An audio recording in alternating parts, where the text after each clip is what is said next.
You're listening to the Cyberwire Network, powered by N2K.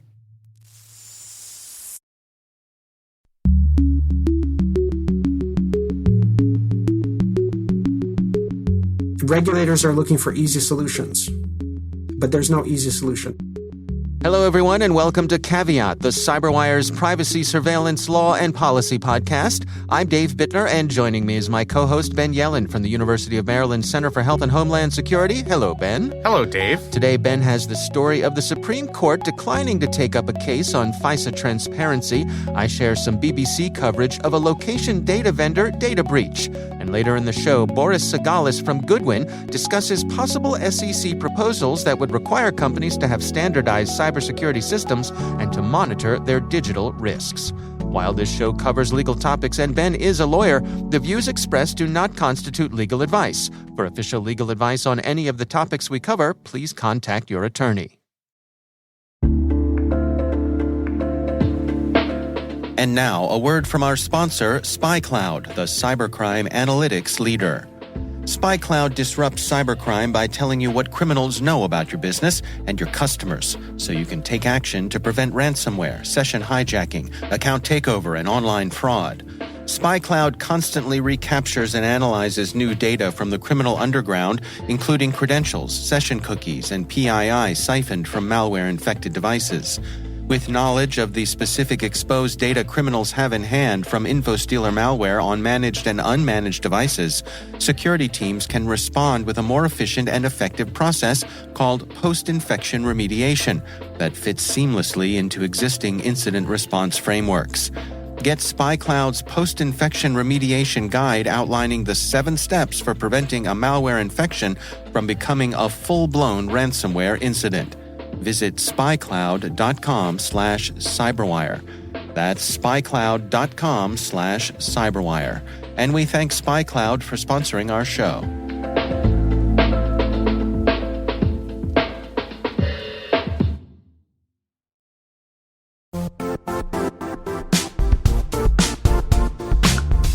Now, a word from our sponsor, the Johns Hopkins University Information Security Institute, currently seeking qualified applicants for its innovative Master of Science in Security Informatics degree program.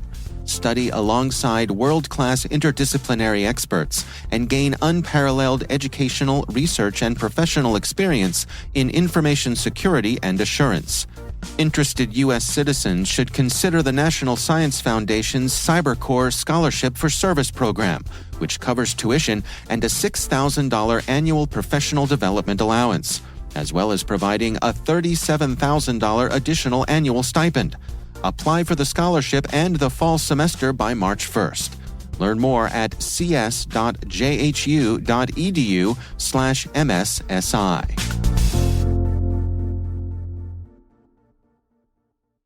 All right, Ben, let's jump into our stories this week. Why don't you start off for us? So my story comes from the Washington Post. It's entitled, "The Supreme Court Will Not Hear a Case Seeking More Transparency from the Secretive Surveillance Court." Of course, that is referring to our friends at the Foreign Intelligence Surveillance Court, or FISA. So the ACLU has filed suit against the United States, alleging that FISA lacks transparency. A lot of their decisions, including ones that have an outsized impact on our surveillance state, are never released to the public. Obviously, it makes sense that, most cases when they are decided have to be secretive. Surveillance is... You say that's kind of their thing, right? That's kind of the point, yeah. Okay. I mean, surveillance wouldn't be very effective if the people who were being surveilled were made aware that they were being surveilled. Right.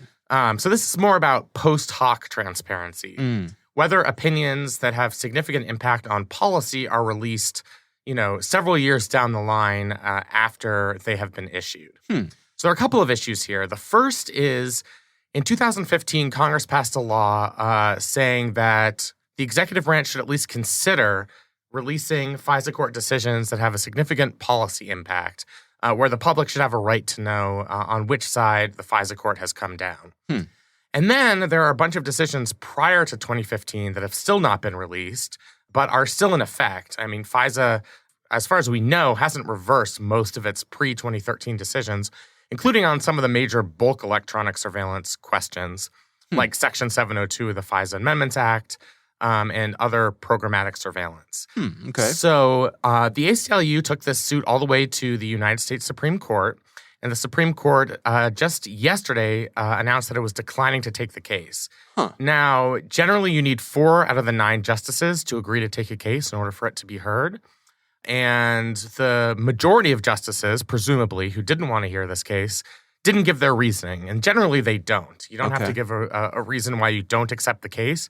It kind of leaves the public in a lurch, not really knowing, why the case didn't get its day in court.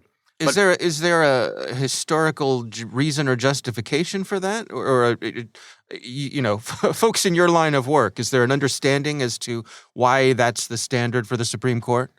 Basically, there haven't been oral arguments or briefs filed on either side of the equation. So I think in the view of the court, it would be unfair for them to release a long, lengthy opinion as a matter of custom without going through those procedural steps. Now, they sometimes release their reasoning anyway, especially on contentious, hot-button issues. And very frequently, we get what are these dissents from the denial of certiorari. And that's what we got here. So if you have justices who would have taken the case, they'll release their own opinion about why they would have taken the case. And we have quite the odd couple here. Obama appointee and liberal justice Sonia Sotomayor and Trump appointee and very conservative justice Neil Gorsuch jointly wrote an opinion dissenting from the denial of certiorari, the court's denial to hear the case on the merits here. And they argue that, there is such an inherent First Amendment value in transparency. The public can't make public policy decisions in terms of, the elected officials that it elects and supports if they're not fully aware of the implications of those decisions. And to have these decisions on, especially, bulk programmatic surveillance be so secretive, that cuts against transparency. That cuts against the public's right to know what their government is doing. Obviously, there are going to be times where the government is justified in keeping those opinions secretive.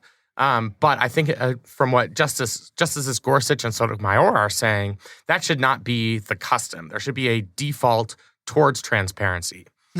I think what's even more disturbing to them is the United States government argues that the court should not be in any position itself to make a decision as to whether an opinion is declassified. That should be solely within the province of the executive branch.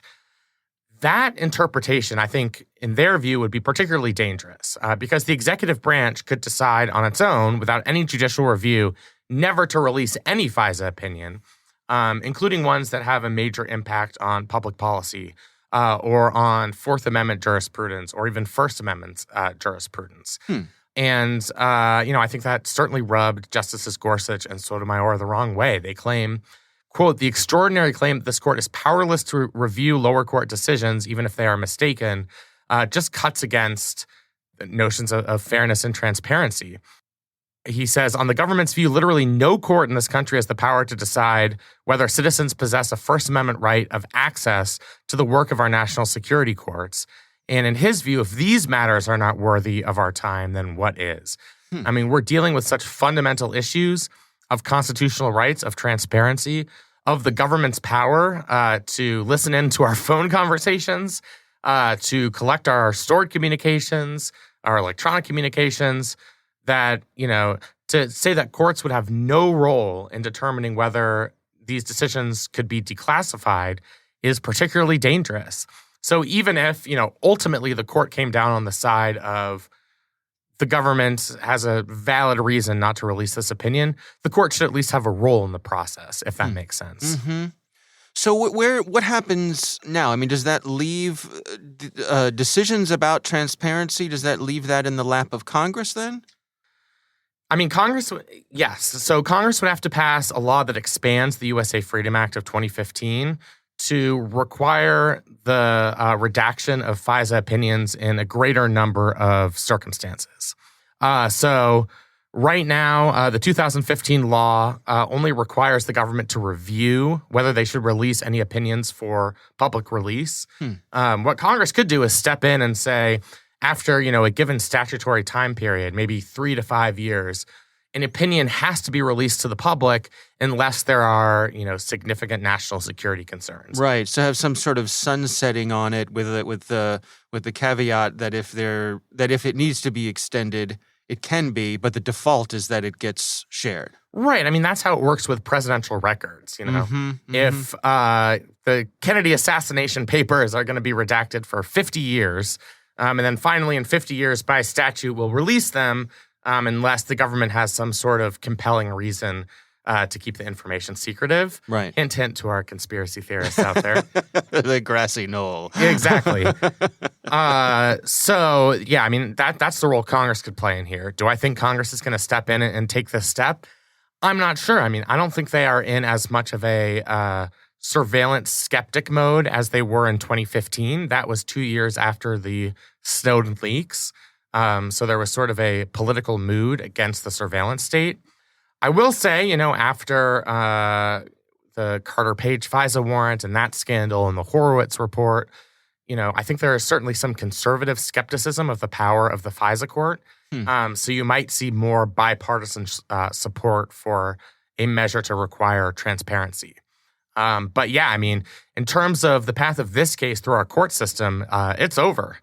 You're going to have to get additional justices who agree with Sotomayor and Gorsuch in order to have this case heard at the Supreme Court again, unless Congress decides to step in. Could you help me understand the machinations of this case making its way to the Supreme Court? I mean, this article here in the Post says the justices turned down a request from the ACLU and others to review a ruling. Explain to me how that works. How does something like this get put in front of the Supreme Court, even for their consideration? Great question. So generally, cases in front of the Supreme Court come from two places. The majority of them come from federal circuit courts, so federal courts of appeals.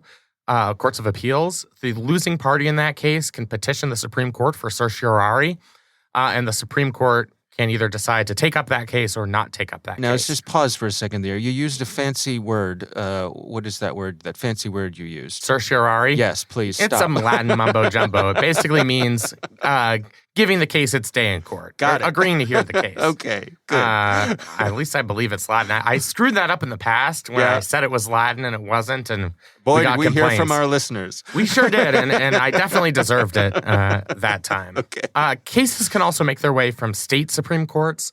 So if it's a state case that deals with a federal constitutional issue, or in very rare circumstances, Bush v. Gore comes to mind, dealing with a state constitutional issue or a state statutory issue, those cases can also make it to the Supreme Court. But the Supreme Court has discretion as to which cases it hears. There are thousands and thousands of petitions to the Supreme Court to get cases heard every year, and they generally hear somewhere in the neighborhood of about 100 cases per year. So that is a small fraction of those cases. They have what's called a cert pool. So a bunch of law clerks review all of the applications to get cases heard in front of the Supreme Court. So those are clerks from all 9 justices. Some of them are easy denials. There just might not be a valid constitutional claim that's worthy of the court's time, and that's what the clerks would suss out. They'd go through and say, all right, 85% of these, put them in the shredder. No use for our time. Right. The rest of the ones where there's a close question, those will go in front of a conference of Supreme Court justices, and they'll decide, using this informal rule of 4, which is a minority of the members of the court, not a majority. They will decide whether to hear the case. I think there's been criticism of what's called the shadow docket, where the Supreme Court makes decisions as to what cases they're going to take up, kind of in the dead of night. I mean, they're unlike decisions which are released in a high-profile way at the end of a term. These decisions sometimes, come on a Friday night. It's a news dump. The majority of justices don't have to issue any comment as to why they decided to deny the case. So oftentimes we have to kind of lean into these dissents to understand what the conflict was, what the real issues were at stake. And the Supreme Court is always reactive in this case. In other words, cases have to come to them. They never go out looking for things that interest them?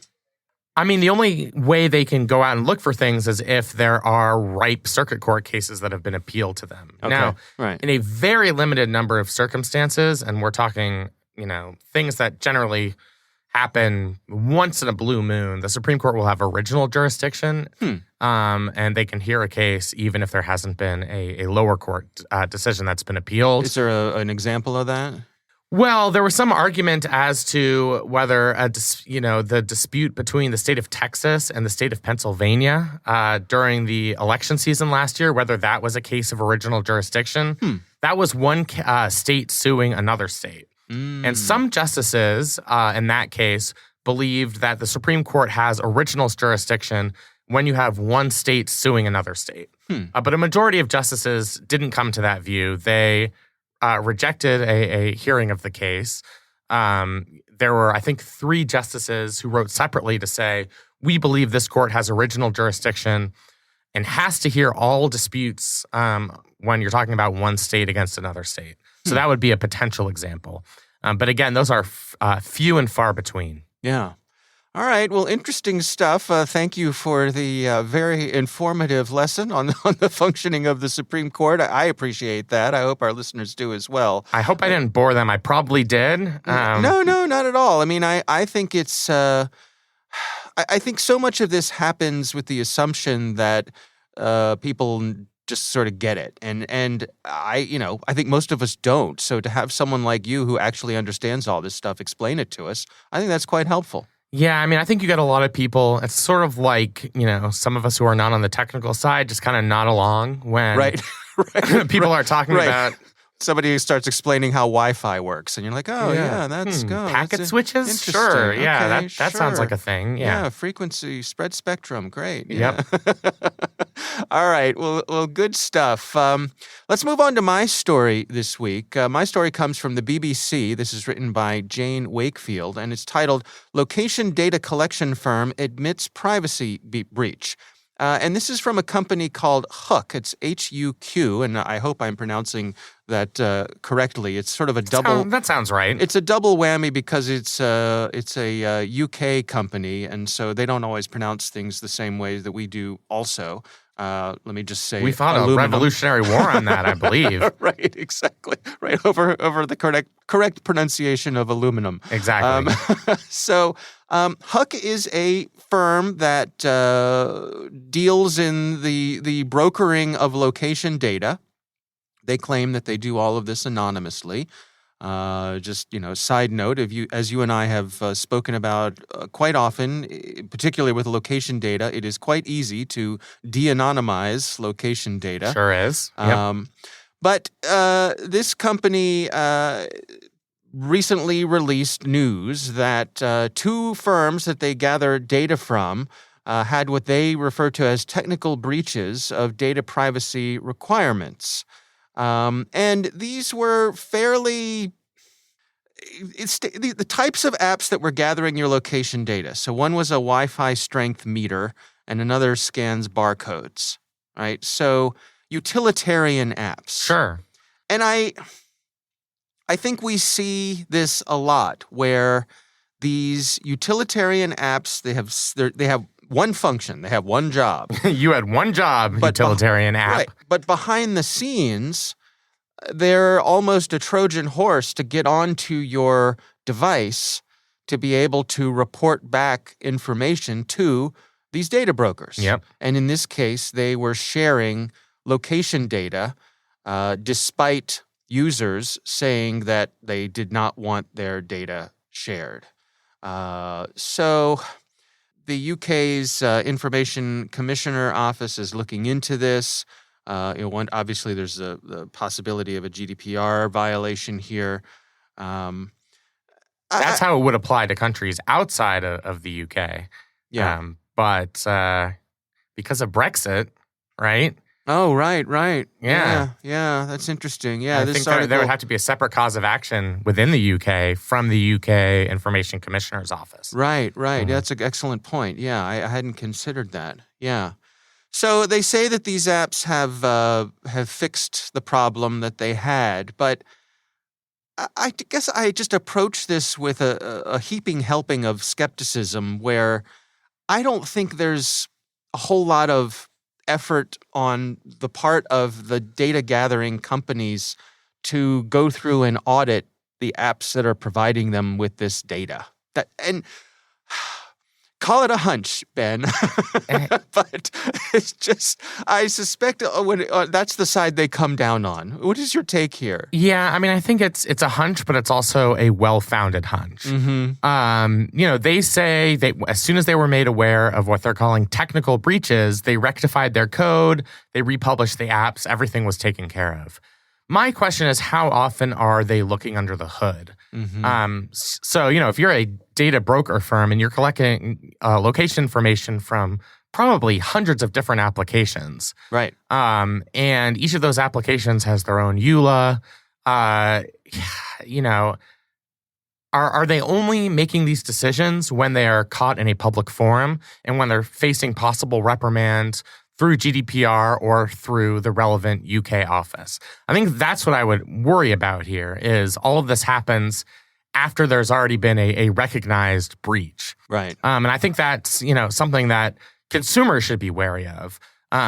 Just by, the nature of data brokerage, companies are going to have incentive to collect as much information as possible, because that's how they make their money. Yeah. The bigger universe of location information, the more valuable it is. Yeah. So they don't want to get caught having cut corners or having collected location information where a user has specifically denied them permission to do so. Yeah.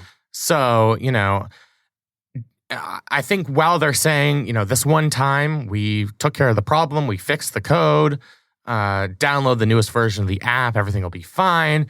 I think it requires us to be more skeptical of these firms in the first place and realize that because of the incentive structure, I think you're going to run into these difficulties. Yeah, and I would add, for our listeners' sake, that these single-use apps, and I think the most notorious of all of them are flashlight apps, right? Like, press a button, turn on your flashlight. And you think that's pretty innocuous, right? Right, but historically, they gather all sorts of things behind the scenes and send them back. But these single-use apps, I'm in the midst of doing something. I need something that's going to scan a barcode. I need something that's going to, all sorts of little single functions. And it's easy to go to the App Store, find the thing that does that, download it, and use it for what it's there for. It probably does a great job at the thing that it says it's going to do.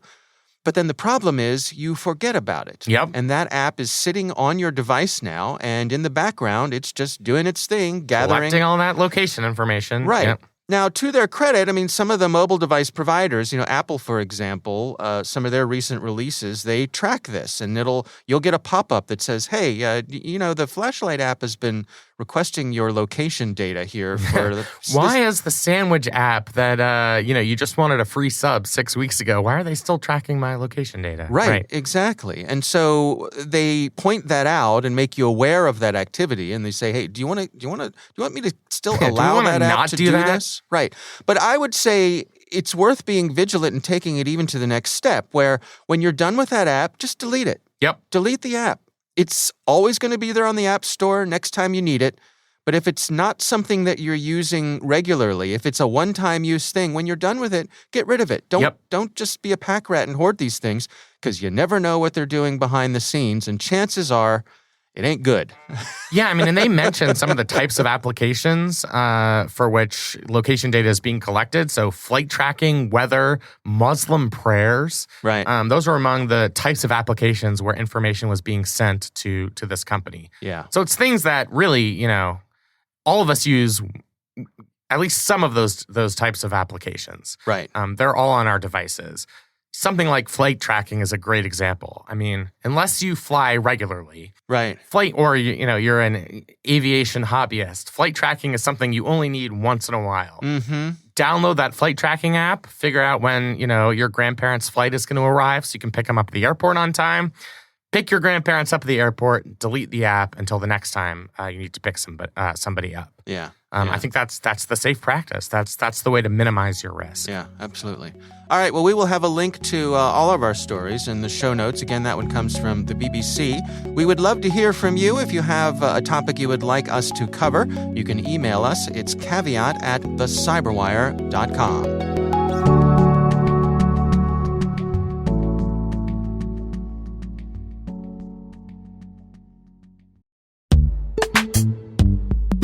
This episode is brought to you by Palo Alto Networks, the leader in cybersecurity. As AI-driven attacks increase, organizations can't afford to have network security that's stuck in the past. Discover how Palo Alto Networks can help you predict what's coming and proactively secure against it with a zero-trust, AI-powered network security platform built to secure whatever, whenever, wherever. To learn more, visit paloaltonetworks.com/network security platform.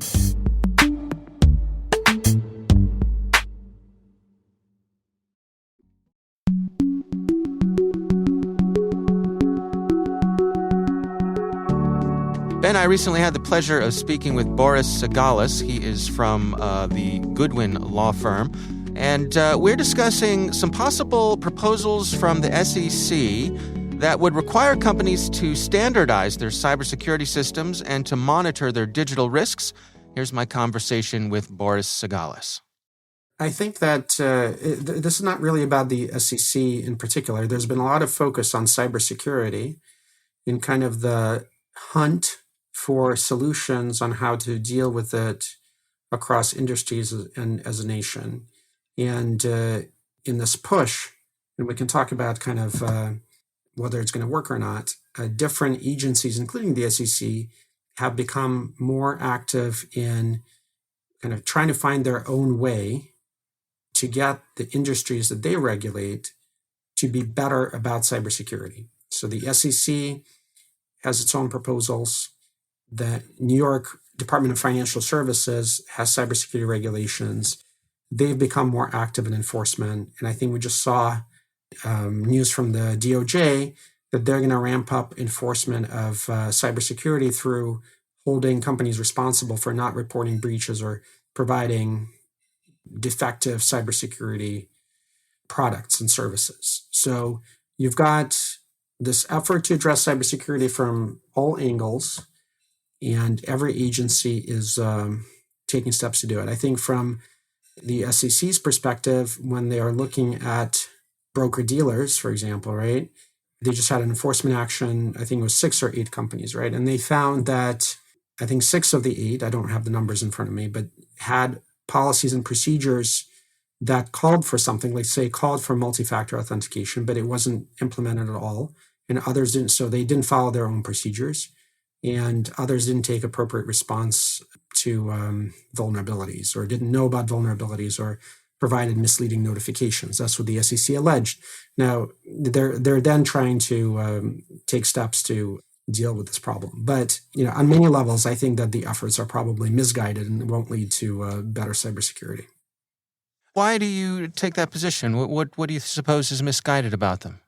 So let's say if we take the SEC in particular, and in this enforcement action, they found that a number of companies had required MFA, multi-factor authentication, but it weren't really using it. You say, well, if you're an outside observer, you'll say, well, wow, that's like a big deal. These companies really screwed up. But if you get a sense of, if you're in kind of in my space, and you see how, if you focus on privacy and cybersecurity, and you see a lot of companies across different industries, you would recognize that the maturity level of cybersecurity across many, many, many U.S. business sectors is low. But there are many reasons why it's low: not understanding the regulations, not having the resources, not understanding how to direct resources. So there's nothing unusual about what the SEC found, and probably nothing that alarming. But to an outside observer, it's a bigger deal. You've got, obviously, in the news, it's clear that we've got a cybersecurity problem as a nation. And so how do you approach it? This is where it's important to separate governance from politics. Let's say let's say to the pirate problem off the coast of Africa, right, that existed for some years. The solution to that was to, let's say, work with the ship owners, give them new routes, make sure they're educated about the threat, and then send the navies and patrol the waters to act as a deterrent to the pirates. Another solution would have been, or I could have proposed, is to say, like, let's just say, like, okay, well, these ships are, they're sailing through the coast of Africa by coast of Africa. They're doing it, let's just tell them that they need to buy their own weapons. They just need to deal with that problem on their own. Maybe we'll share some intelligence with them, but pretty much otherwise they're on their own. And guess what? If they get hijacked and the ship is taken, the liability is really on the operator for not having had enough guns or the right kind of guns or whatever to prevent the hijacking. Now, you would have said that's a crazy idea, right? But that's what the regulators are kind of suggesting wherever you look. I mean, they're saying, let's hold the companies responsible or give them some kind of baseline that's sometimes arbitrary, like using MFA to improve security. But using multi-factor authentication is maybe only good for today for a particular threat. And guess what? When you go on your investment account or whatever account you visit during the day on your computer, you want the convenience of having to access it and not constantly trying to like log into your services and do multi-factor authentication. So there's, this, unless it's something everyone's doing and creating that inconvenience for consumers don't like it. So this idea that we can shift this responsibility to companies that are, struggling with this because there's no clear solution and create kind of arbitrary low-hanging fruit like multi-factor authentication or this or that or liability, it's just not going to work. It hasn't worked. It's not going to work. I mean, the solution is really, it's a war. It's a cyber war. And you need an army, right? Collaboration, working together, giving companies immunity, education, resources to make it go away. And today, what we're seeing in the news constantly is like more rules and more enforcement. So maybe that's not a conventional view, but I doubt that this approach is actually going to work because from what I see in my practice. I wonder if a comparison to something like, public health is useful, where, you talk about something like multi-factor authentication. I mean, is that the cyber equivalent of expecting a doctor to wash their hands? And if there are basic standards of care, and we talk about cyber hygiene. How unreasonable is it to expect certain baselines of protecting people's data? So I think it's established scientifically that a doctor washing their hands is, there's been probably 1 million research papers written that really reduces the risk by like 90% of disease, right? I mean, but multi-factor authentication, I mean, we take that, but other elements are fleeting safeguards, right? I mean, they are good for something maybe that exists today, but hackers change their methods every different day. And the type of attack that's at issue also changes every day. I mean, it's evolving. It's evolving. So certainly, I mean, I'm not advocating against companies not using multi-factor authentication. It's not always feasible. It's not always proportionate to the inconvenience to consumers, or sometimes it's detrimental to the business. Let's say you have a service, and this is maybe not the SEC space, right? But you have a service that allows low-income workers access to financial services like money transfers or getting their pay on a bank card. It requires an account. And let's say research establishes that most of them don't have an email address, and maybe they use a flip phone. They don't have a smartphone. So you can't implement multi-factor authentication really in a convenient way, because that will deny them access to a particular service. Now that's like a real example, and that's one example. But that is to say that the security measures, generally speaking, and I think most regulations actually have it right, where the security measures that companies need to take have to be proportionate to the risk and proportionate to the situations. But even if they do that, there's no guarantee or potential benefit from withstanding an attack. I mean, things that work are sometimes like endpoint monitoring software, like knowing early that an attack occurred, things like that. that I've seen that having an impact, or backing up your data as a safeguard against a ransomware attack, even though that's also of limited utility. It's a morass. I mean, it's like regulators are looking for easy solutions, but there's no easy solution. And it's very frustrating to see it, because for years, I think it's been clear that the answer is to find a way for the government and the companies to work together. And in fact, the government has always asked the companies, like whenever I've been in presentations, you've got DOJ and others asking companies to collaborate more on incident investigations, because the government has the ability to go after these hackers. Now, never mind that companies don't really care who the hackers are. They just want to deal with the business interruption and legal liability problem.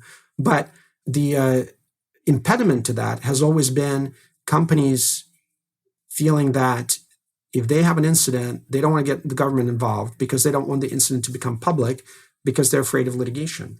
And companies across industries, let's make it clear, they're victims of these hackers. Even if they didn't have MFA or didn't follow their own procedures, they're still victims of these hackers. Cybersecurity is not the primary business of any of these companies. And they should be protected from breach litigation. I mean, that's part of the puzzle. And maybe that's politically difficult. But without protections for companies to encourage collaboration and working together, like across industries and with the government, to share resources and knowledge freely to counter that threat, if you kind of vacillate between scaring companies into liability and then telling them we have to work together, it's just not going to work. So where do you suppose a compromise could be on the reporting sides of things, where companies are obligated on some level to share that a breach has occurred? Is there a way that they can do that with the government and still not reveal some of the things that they're afraid to reveal? I mean, I think companies do report some limited information, but there's no full cooperation. I don't know that there's a middle ground. I mean, it's like the threat is an opportunity and a requirement for a new industry to emerge in the United States. It's a huge opportunity. And that industry is cyber threat protection, but in a different way. What we have today is an industry focused on incident investigation, incident reporting. That's very low value add to the society. It's kind of, it's great for lawyers. It's great of vendors who work in this space. But I don't think that being notified for a consumer, 100 times about different breaches that implicate the same information does them any good. I mean, we've got to the point of breaches where your information has been stolen 10 times over. So you've got this kind of cottage industry built around these requirements. What discourages companies from, you've got legal requirements to report. You've got legal requirements. You've got lawyers like myself. We look at the legal requirements and we advise companies whether to report or not report or how to report. In that process, we make all sorts of risk determinations, because some of these requirements contain harm thresholds and other gray areas that allow these determinations. And, companies try to do the right thing. But certainly, if we take the California law, CCPA, the CCPA introduced a private right of action for breaches in California. And what you've got is if you have more than 500 California residents affected, you have to report to the California AG. Once you do that, the notice becomes public. And once you do that, there's a plaintiff's bar waiting for those notices to file litigation. Is that helpful to the society? No, but it certainly becomes a major factor in how companies look at breach reporting. If there's going to be a gray area and you're a lawyer, outside counsel or in-house counsel representing a company, you're going to think about how to interpret that requirement in light of the possibility of that class action. In the other states, if they follow, there's no way around it. So that's counterproductive. That's something that discourages companies from doing more. To be fair, wouldn't that encourage the companies to put more effort into protecting the data at the outset to prevent the breach? Well, but that assumes that it's somehow possible, that there's a formula for doing that. Companies are already doing that. I mean, I think that I've never met a company, let's say, and I've practiced in the privacy space exclusively since 2007 that took the view, oh, we don't care about security. Let's just do whatever. I've never met a company like that. They always want to do the right thing within the resources that they have. So the idea that you've got these companies that are kind of like don't care about the security of information, it's not real. I mean, you've got some mom and pop shops, certainly, maybe doctors or, that simply don't have the resources to do more, but, they rely on other tools, like they rely on major cloud providers and they rely on major email service providers that have their own security. But but the idea that companies are just kind of like flippant about security is not true. As the organization gets more complex, it becomes a much, much more complicated task as well. Because, think about this. What is kind of like security, right? If you think about it at a high level, like how would a company go about addressing information security program? There's a lot you need to know about what you do as a company. For example, you need to know, because what is information security, right? You've got to conduct a risk assessment to identify the risks to the data and systems, and then identify higher risk areas, and then apply appropriate controls to those higher risk areas. Well, to conduct that risk assessment, which in itself is more art than science, I would say, you've got to know what you're conducting a risk assessment against. So that means that you have to have a very, very good understanding of how your company processes data, what systems you use, what vendors you use, what data those vendors get. And as organizations get bigger, it's just not something that's easy for any organization to know, because that's not something that they need to know to that level of detail to operate their business, right? Because so much of the business is integration with different services, integration with different cloud providers. And to do security right, you kind of have to take a step back, write it all out, write out the internet on a piece of paper effectively, and then try to go through this process of risk assessment or whatever. Not only that, whenever you go through that process, it only gives you a snapshot of your organization. It's a moment in time. So you have to keep repeating this process. So at the end of the day, the only organizations that can do that and have the resource to do that are large banks. Because, if you look at a large bank, they have hundreds of people working in cybersecurity. They will have, a 600-person department working to detect security breaches or something like that.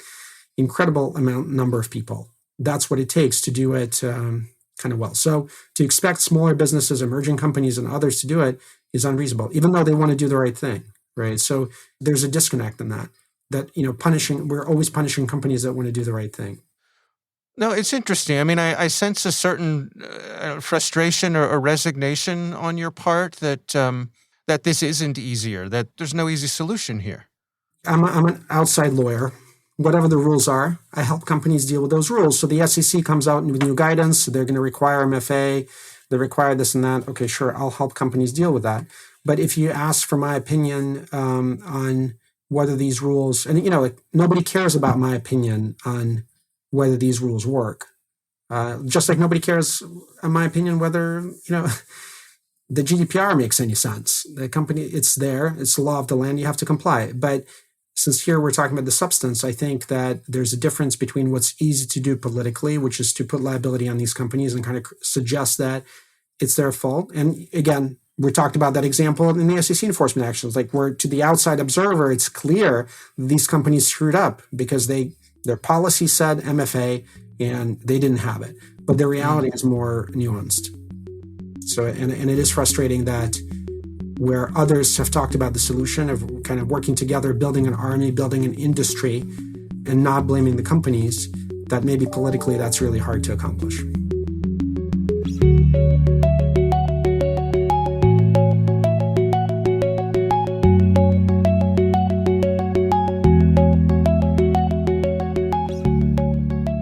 All right, Ben, interesting conversation, huh? Yeah, really interesting. I think it's both encouraging and fascinating. The SEC is starting to look at practices of companies and protecting data, private information, and requiring certain cybersecurity standards. Yeah. I think that's not a role we've traditionally seen for the SEC, which has a role that's more economic in nature. I think them venturing into this area is something that's really interesting. Yeah, absolutely. All right. Well, again, our thanks to Boris Segalis for joining us. We do appreciate him taking the time.